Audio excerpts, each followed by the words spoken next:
dugout. People are expecting sparks to fly from that point of view. Will we see that happen? Is the sideshow on the sideline going to be as interesting as what we see on the field of play? To be honest, I don't care what Cake brings to it. He's over his own team. I have my own job. I've enough to be dealing with without dealing with Shane. I've dealt with Shane for 15-20 years, so I shake hands with Shane before the game and after the game, and listen, we'll still be in the clubhouse here after for a pint after the game. I suppose still you'll be very wary of them, though. They're a very well set up team, a tough team to break down. We've seen that earlier on in the games. You've started to score your goals. Do you need to get goals today, do you think, to beat them? I think we will have to get a couple of goals. Pearses have only conceded 2 goals in 6 championship games this year and 67 points, so they're defensively very tight. Shane has them working very well as a unit. They've Niall Daly in there in the midfield, Niall Carty, Davy Murray, the 2 Daly brothers as well, Hubert Darcy, Sean Fahey and Adam McManus in goal. Like, they're all county footballers, or ex-county footballers and minors and under 21, so we know we're under no illusions with the task we have today. It's going to be very, very tight. The pitch is a tight pitch. It probably suits Pearses as well, so listen, we'll go out and we'll see what happens. It may suit them in the way that they sit up, but it must be an advantage to you playing at home. Well, I don't know. It's a pitch. Pearses have played a lot of championship games here over the last 3 or 4 years, as the county ground wasn't available. So Shane Curran knows it inside out. They were here last week as well. But maybe it might be a slight advantage. But listen, we'll know that at 5 o'clock this evening. Last year's defeated finalist, of course, Patrick Pearses. So that little bit of experience, a little bit of hurt is probably no bad thing. Well, to say, you lose one to win one, I don't personally believe in that. But I do believe that if you prepare properly, you're giving yourself the best possible chance. Look, many people see us today as huge underdogs, and that's fine too, going on the semi-final performances. We just tallied over the line against Western Gales, and our Brigids lads were just outstanding again. Boyle, they blew them away in 20 minutes of football, and that's what they're capable of doing, and that's what we're going to have to be very careful of today ourselves, that we stay very close to them in the early sets of the game. And that's why, I'm wondering, you talk about an expansive game, yet Brigids have scored 4 goals in each of their last 2 games. Would you not be tempted just to lock down the shop for the first while and see how things go after that? Well, you do have to win the war first before you can play. And, Brigids are a team as well that, that if you allow them play, they will play surely. But we're a team as if we're allowed play, we can play as well. And it's noticeable that if you take out the goals out of the Brigids game, they're averaging about 11 points. We're averaging about 113. So there's not an awful lot between the sides in terms of scores getting. We will have to be obviously on our guard defensively in terms of conceding goals, but we've only conceded 2 goals in the championship to date, so we're doing that without necessarily parking the bus or having a blanket defence, but each player knowing their job at critical stages in the phases of play, and really that's as simple as it is. Beisianna himúil ar a Dave Lína ha mé ráliv nar ha Shane agus Frankie tlúchárda le na bríd an so tróna bhí ausar fad na mó bhanis na buile sach le cheannis agus tasnágan cúgur de céananiuh ferágus a cúlbáde Shane Mannion agus began chailindt idirróna stack agus Sean Fahey anna himúil tróna.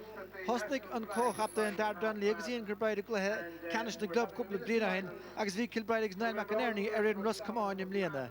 Tá taithí agus dúilsach a Garvan agus get Darren Dolan ach daoine nó glansach le canis se Mark Daly, Brian Stack agus Conor Murray agus tá tríal ortha dá réir. Bheith an líon lá tosach seo an chuir le hen cheann an éon club sa tír. Carl Mannion gomach an cúl, Senan Kilbride doch leite rihín sé gimmert gomach agus Sean taithí gan dáta gan las chapta inile Carl McHugh. Bhuaigh Padraig Mac Pearse sé ghail an éirsach le cheanna seile fuin bhrá láidir se hí seo anna bhlíonige Dave Murray le Roscommon im léana agus anna Vassar Mac Richardson sa chúine eile an tógánach. Tá Conor Daly an las captain Niall Carty agus Niall Daly ar an chúnta leis agus began ar bríd tunnachar Conor Daly go háirithe a bhéilú tránhóna.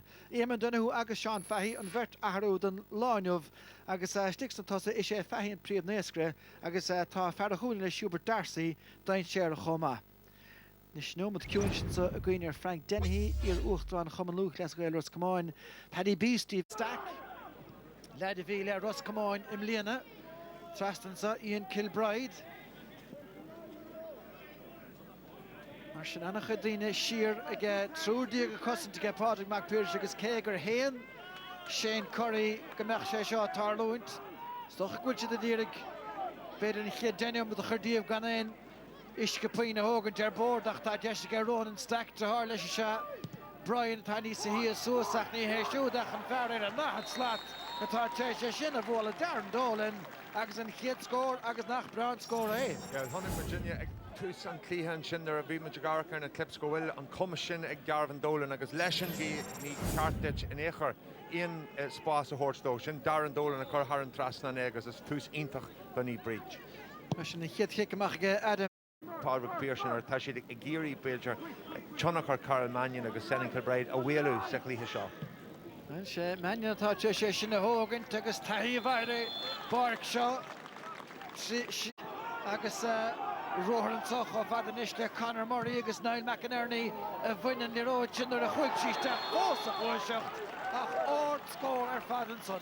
Yeah, agus tagan sin ó Atch Kieran agus an ceanna a thug Darren Dolan léironn si bhfuil gach orlaachtain farc se aróla sacu sin irin an farc balla sacu agus an orda a sífuilin is go bhfuil darach Donnelly ag teachtamach a Larna Park sin níomh Brigids ever a trí.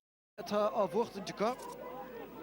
Mar sin gan in iirecht fós ar scór a co tá déine amut a bheag nó bhór caite méid sin ráite ganach 3 cínas 8 cín tócaige na Bríd ní san haar molle berta cho beagach se chuin canna inis steach a drá Kilbride lecha hen os an tún agus tóca go háil ar fad seo an chance ar báideach tá an peint tócaige Brian Stack tá dearag le Pádraig Mac Pearses san.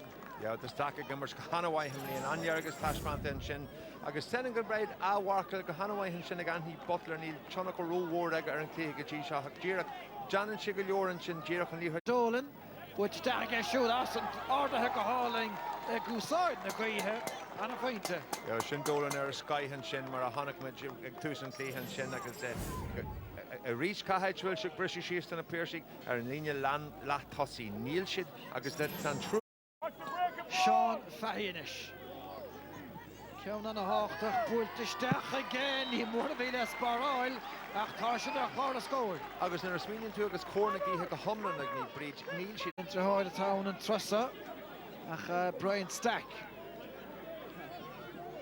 Gafamach agus siarn sa mar bhfuil dar a síhí agus sin mar a dhéanann se bheith a fear a chúine a taspáintas a tosa chun sa dhéanamh.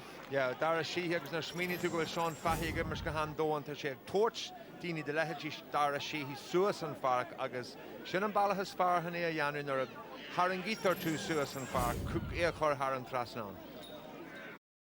Sin Leodor Carl Mannion a hócaig búltaisteach aige agus búlta thar se trasnán a chun go bear na chuig féinte agus déanta go deasaige.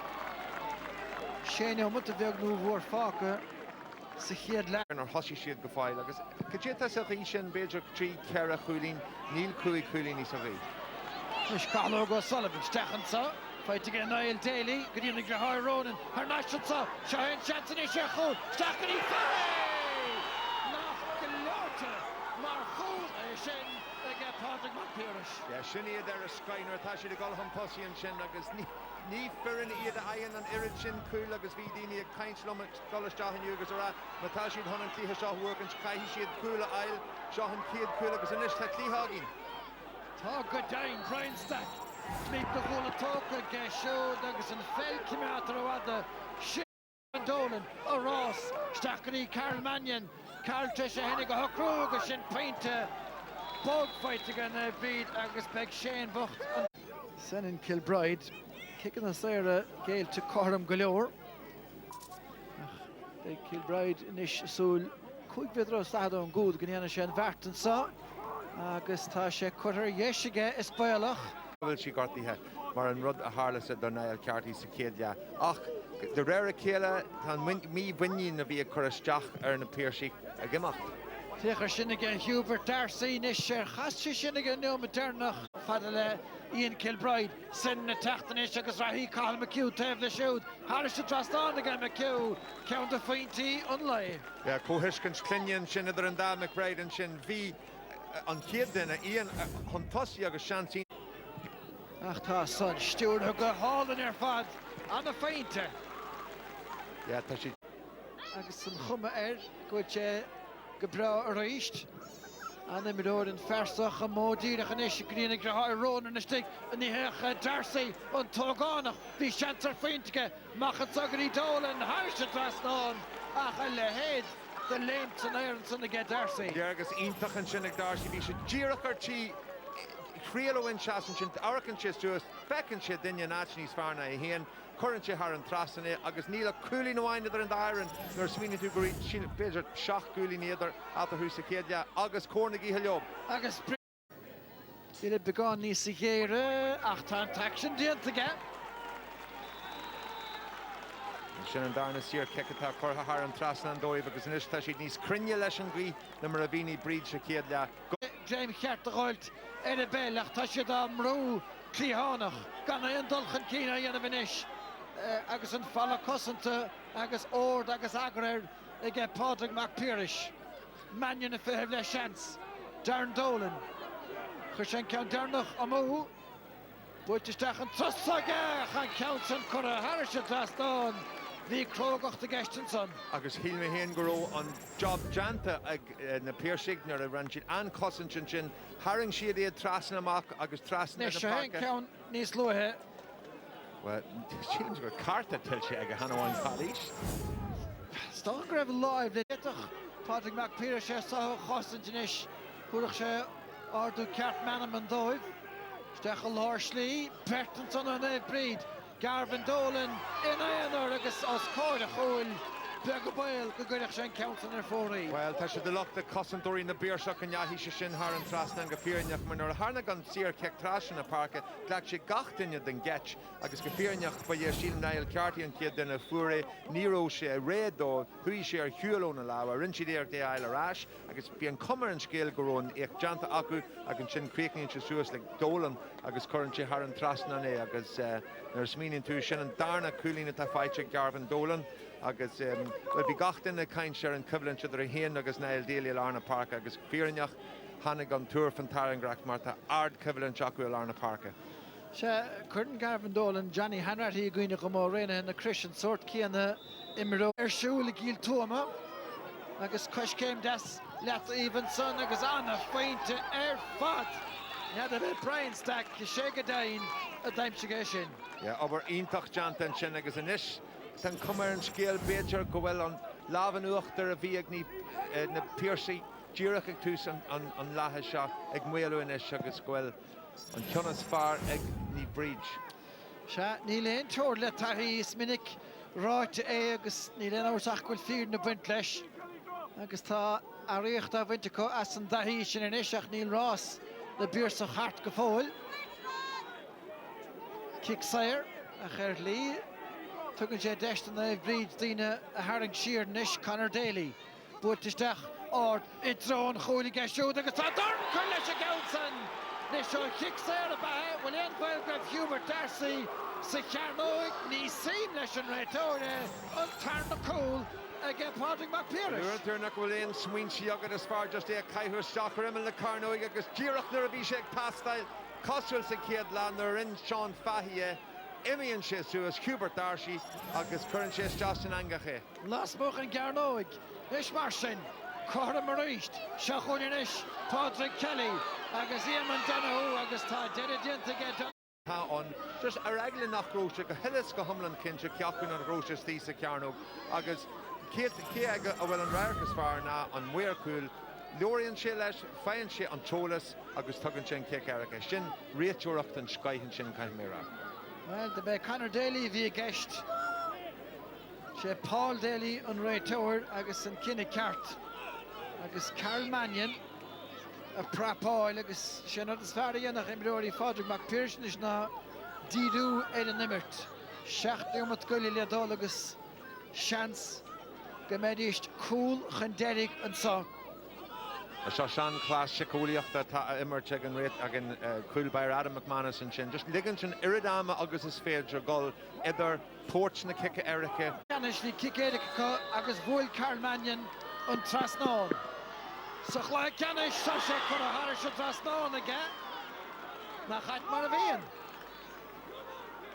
My Huvri and Tantolis are fad, Durago Wilshi and Trasnan, and Kursha Haran Trasnan and Tam Shaw here. Sheelan's a Grosha Golamon Cool, August Tag a foil chance, Agni Pearses.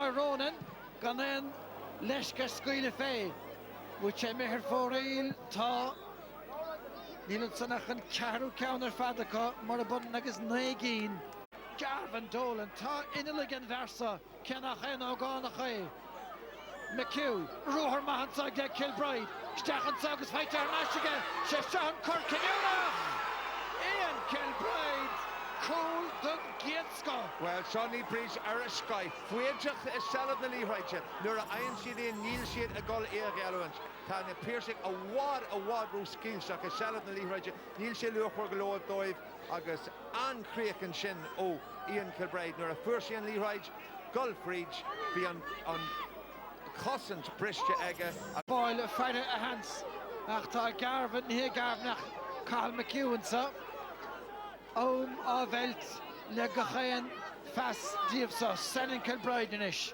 Bunch of Lars Learish agus chance to get Darabamley on long Holy agus last captain the Forne Bully Mara na Mike in a nacht again the breed. Well, like Tusen Clehe shot the now who didn't even go on da Hula Gullah Isle a hacht on land Cooley agus Lach Cooley Lar Ni Crecha Ead agus Laksha Ead Jircher Waiha le Gorosha in a Hussy land Taihi agus an Ishta on Clehe shot a Hillis go home on hard. Shell agus Tan Pochel Henig Takahech and Parke Ta Achran the Hortegen Dere de Vline Ach Ta Frankie Dolan Takahestach agus Ta Ferlish Tier Gal Noel Grehen Ta Frankie Dolan Nistig agus special Roge Gresher Fark na himmer König will Leir Mirodian Sagovil Stanim Schacht 8 Greveko Hanna Henig Dunne Breedach Frankie Runikason But to machen Sagadi Karl Mannion Council Tite agus Semihe Yard or be Deinach the Sun agus Ta on Tomanish of Velton right door agus kicks her took a gunny darn dole in the gap.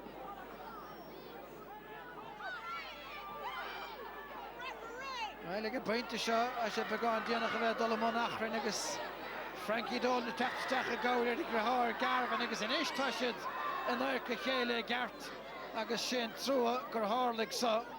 Frustrachus in the vine agus Ta Jabla Diana Matsanish Dina Scarunt on the Chele Ta ni Murnagel and Gansin Buntoch Frankie Garon and Daly agus Ta Garvan Dolan agus Niall Daly-ish in our Chele agus Ta Puli gemacht Dalla.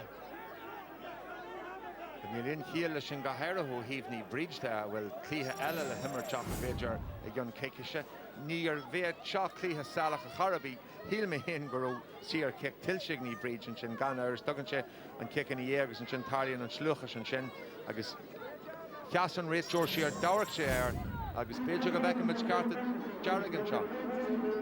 Well, Bedig men og Jena Sjøna ligger der kurs her Fadmar ni morgen av den taum Istig ta under det her eller hestag Bert on the breed ta on she running the Sadine ta Tration Farke Gagenach has je gleger Garvan Dolan agus Niall Daly ta Daly gart de Bikoenig agus Shin Gansi na fik for reached ach ta an Bailon gwil gart de Biensa le tacht agus takach son Daly. Well, Carta Darab the Garvan Dolan agus mar a VR got Charlotte Carta Peter Niall Daly Shin Trafwille an Cartagan Retro a Fearnach mar nur a bhí an rud hart lan an Bertaku array agus a kidjule skluchas Shin kun the realcha nur a hen to a stach Shin Carta Jarrig. Well, ta sé trish bunt the Samaro card agus Sig the breed agus Gafon Conquer Honna Holy agus tá chancer Chubel agus Harrison Trasnon agus Anna Fainter Fanson they get David Kniff. Yeah, Shin cooling intach and Shin Rabisha and Ruher just be sure gas to the Rinya Biella. Big goal. And we left Pearses we left them into the game. And credit to Pearses to come out in the second half and brought back to a draw. Hubert Darcy had a great game in there. He gave Niall McInerney, who's one of the best, I suppose, defenders in the country. Real handful of it, but thankfully we settled. The other lads like Carmanion, Sen and Garvan, Ian Kilbride in particular, I thought they were excellent in the last 10 minutes when the game was in the melting pot. They stood up and they delivered for us. Ian Kilbride's goal obviously was the one that really, I think, broke their hearts. Dara Zanley then, to expect your full-back and your centre-back to be coming up, you needed it because it needed something, didn't it, to split these two teams? It did, Michael. We talked about it at half-time. We felt we weren't breaking the line enough. And in fairness to two lads there in the last few minutes, I suppose we're probably fresher than the forwards. The forwards were doing a lot of work there up and down the field and recycling ball. And them two runs late and Pearses defence didn't pick them up, thankfully, and it was two good finishes from the two lads. You watched the vast majority of the game from the line in your role as co-manager, to be coming in at the end and to make an appearance, a fleeting appearance, let's call it, but to see Brigids over the line, a 15th title, how big a deal is this now for the club? It's absolutely massive. We were very disappointed with what happened last year, and we wanted to get back in the winners' enclosure. And in fairness to the lads, they bought into what myself and Eddie and Ger and Jinxie, our fitness coach, put in front of them last January, and they got the reward today. Will, now in 3 weeks, I know nobody's been thinking about anything in Connacht, but in terms of, say, you can celebrate. You've got 3 weeks now to prepare for a Connacht Championship, because Brigids don't just think about county titles, it's about a bigger picture too, isn't it? Well, Michael, I won't lie to you, our aim at the start of the year is to win a county title, so thankfully that's in the bag now. We can enjoy the next couple of days. The lads deserve it. In fairness, they've put in massive effort the last few weeks and really minded themselves, and they're in good shape. The last 3 weeks really brought us on. The Boyle game really brought us on. So we'll celebrate tonight, and it's going to be a big game against Will. They won their championship there 2 weeks ago. I was down at the game. It's going to be dog eat dog. They're a very defensive team, so we look at that in next week when the dust settles. All right, but we did mention your sparring partner Shane Curran, who's there beside you. You've probably met already and commiserated with Shane. Gurmagat Frankie, August Shane, we get a quick word with you.